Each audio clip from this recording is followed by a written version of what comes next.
This elderly homeless man, whose name was Brooks, was remembered by the locals for his faithful dog, who was always by his side and followed him everywhere. They had been together for more than a decade. All that time they shared food and lodging. Together they had grown old. The dog's hair hung in shreds, his face had turned gray, and his gait had become slow and uncertain, like his master's. Recently, a small red kitten, Brooks called him Freckle, had joined their friendly company and quickly got used to it. As soon as the homeless man sat down on the ground, the kitten immediately ran out of its hiding place and padded to his feet, meowing pitifully and poking its wet nose into his lap. Brooks gently lowered his hand and buried his fingers in the kitten's soft fur, listening to its contented purring. Freckle would occasionally grab the old dog by the hanging wisps of fur, ears, and tail. It was especially fun to watch Freckle try to sneak up on a sleeping Cooper and then suddenly jump on his back, causing the dog to grumble unhappily. But when Brooks made a remark, the kitten would immediately cling to the ground, looking at his master with its big green eyes pleadingly. Cooper patiently tolerated all the kitten's antics, sometimes even allowing himself to wag his shaggy tail a little in response. And on cold days he let the redhead crawl under his side. Autumn had already filled the city with cold air. Leaves carpeted the ground. Time was moving towards winter. One day a homeless man sat on one of the busy streets, holding a paper that read, "I give a kitten in good hands." People began to come up and inquire. A woman approached him and he told her his sad story. His name was Brooks. When he was young, he met his one and only true love, Kate.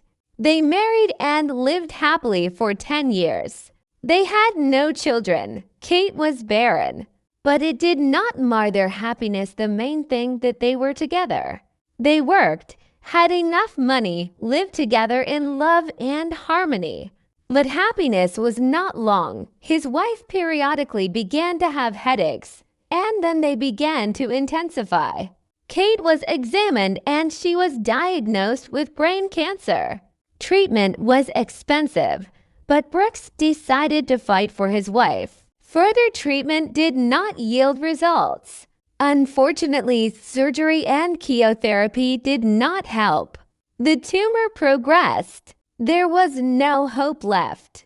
Then Brooks decided to fulfill a longtime dream of his wife and gave her a trip to Switzerland. It was a most unforgettable experience. They enjoyed hiking surrounded by picturesque nature, breathing in the invigorating mountain air. After their return, Kate felt great for a while. Brooks even thought the illness had receded, but that was a mistake. Life had been cruel to them. Unfortunately, the spouse could not cope with the disease and left this world. Brooks couldn't accept that fact. He began to drink heavily. He was fired from his job. He was evicted from his house for defaulting on his loan. That's how Brooks ended up on the street. And then a puppy came to live with him and stayed with him. It was his faithful friend Cooper. "Why don't you keep the kitten?" the woman asked. "I'm already very weak. Soon I will go to my Kate. And my Cooper is already very old. He can hardly move. His days are numbered." He lovingly stroked the head of the old dog, who licked his hand in return. Freckle came to us in the summer. He's a very clever little fellow. He must have gotten lost. But in all the time he's been with us, I've taught him some tricks. He can sit on his hind legs, and if you ask him to show you his ears, he touches them with his paws. "Let me show you." The kitten quickly and happily did what his master asked him to do. Then Brooks took a piece of sausage out of his pocket and gave the reward to the kitten. Freckle quickly ate the treat, licked himself, and looked with his beautiful green eyes at the people who were standing around watching them. "You see, I told you that kitten is smart. We must find him a master while Freckles is still small. He won't survive alone on the street, and I won't worry if he lives at home. Beautiful, smart, and very kind kitten. Take the kitten, please." It was painful to look at that old man. You could see on his face that this act was hard for him. He loved the kitten very much. "Please give me Freckle. I like cats very much, and I know how to take care of them. I had a cat, but he went to the rainbow. He will be fine with me," said the young girl. She went to the kitten and began to play with it. He responded to the game with pleasure and began to bite her hand. "Take Freckle. You won't regret it. He's very affectionate. Just don't hurt him." The girl took the kitten, took money out of her purse, and handed it to Brooks. "I don't need money. Freckle was like a son to me. If I take the money, it'll look like I sold him. Put the money away. I'm not taking it," said Brooks. "I'm not giving this money for a kitten. Please take it, buy groceries and a treat for Cooper," said the girl. "All right. Thank you. You go quickly, because the kitten is beginning to realize that we're saying goodbye." The girl handed over the money and ran. From afar, the kitten could be heard meowing pitifully. It was Freckle crying, not understanding why he was being carried away. Brooks looked after them and cried. Old and shaggy Cooper clung to him and howled. Tears rolled from people's eyes. Everyone felt sorry for the homeless man and his old friend. You could see how hard it was for them to say goodbye to Freckle. Realizing the end of his life, the old and sick homeless man generously decided to arrange the future of his little kitten. A young man, passing by the homeless old man, sympathetically stopped. Taking a bill from his pocket, he extended it into the trembling hand of the elderly vagrant. "Brooks," he said affectionately, "buy some food for yourself and Cooper with this money, will you?" The young man's words, full of sincere concern, touched the hearts of those around him. One after another passers-by began to approach the homeless man, giving him money. "Come on, I don't need anything," the old man mumbled, not understanding what was happening. "Maybe you don't need anything," one woman answered sadly, "but we need to learn from your kindness. Take the money, you'll need it." She carefully placed the bills in the trembling hands of the tramp.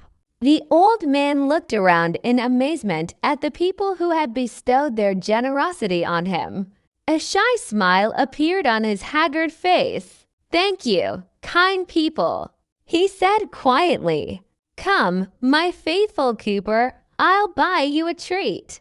Brooks walked slowly away, and his faithful dog Cooper staggered along beside him. He felt his soul grow lighter, at least now he knew that Freckle had found a new home. The girl who had taken the kitten seemed kind and cordial. Brooks hoped that she would give his little redhead the care and love he couldn't give himself. Rounding the corner, Brooks sat down on a crate, leaning against the wall. Cooper lay down beside him, resting his gray head on his master's lap. The old man ran his hand thoughtfully over the dog's shaggy fur. Brooks took out of his pocket the bills the passers-by had just given him. He counted them carefully, enough to buy a couple loaves of bread and some sausage for him and Cooper. It wouldn't last long, but they'd be fed. "Be patient, Cooper," he said quietly. "I'll buy you some food." At that moment, a young girl with Freckle in her arms approached Brooks. The kitten meowed loudly, as if trying to get the old man's attention. "I'm sorry to interrupt you," the girl said softly. But Freckle meows so pitifully that it breaks my heart. Brooks looked at her in surprise and then reached out his hands and gently took the kitten. Freckle immediately fell silent, nestling his face into the stray's palms. "Do you want me to return Freckle?" quietly said the old man. "I don't want to take him away from you for good," continued the girl. "Maybe you will agree to visit Freckle.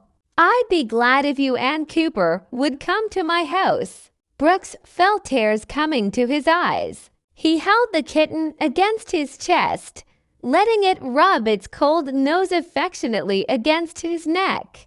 "Yes, sweet girl, I agree," the old man said in a shaky voice. "But me and my Cooper are very dirty." The girl smiled, gently taking Freckle from Brooks' arms. The kitten meowed pitifully, but the girl affectionately cradled him reassuringly. "Hush, little one, everything will be all right. You see, they've agreed to live with us. And the fact that they are dirty, it's not a problem. We'll wash them," said the girl. Brooks did not take his eyes off the girl.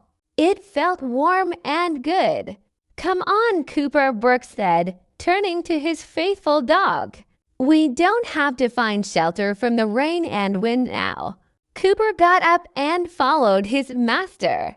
Perhaps they were destined to live together a little longer, warmed by care and love.